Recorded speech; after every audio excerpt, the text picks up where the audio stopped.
Bukod sa lupang hinirang at panatang makabayan, required na rin sa flag ceremonies ng gobyerno at public schools ang bagong Pilipinas Hymn at Pledge. Approve kaya yan sa mga empleyado ng gobyerno. Live mula sa Caloocan, may unang balita si James Agustin. James?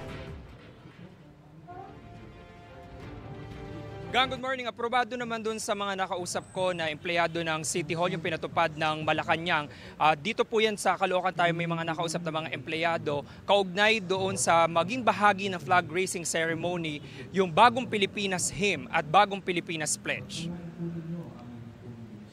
Sa ilalim ng Memorandum Circular No. 52, inaatasan ng lahat ng national government agencies at instrumentalities nito kabilang ang GOCCs at educational institution na kantahin ang bagong Pilipinas Hymn at bigkasin ng bagong Pilipinas Pledge kada linggo kasabay ng flag raising ceremony.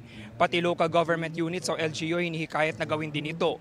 Ito raw ay para maitanim lalo ang prinsipyo ng bagong Pilipinas brand ng pamamahala at pamumuno sa gobyerno.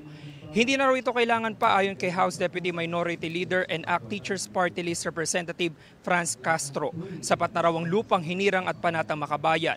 Approve naman ito para sa ilang empleyado ng Caloocan City Hall na nakausap namin.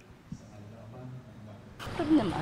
No problem. Yun talaga sa patakaran to. So dapat sundin. Bilang mamamayan ng natin, Pilipinas.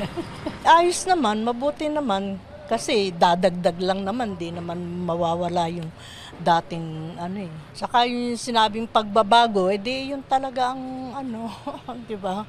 Pagbabago. Okay lang po kasi kung ano yung patakaran, dapat naman sundin.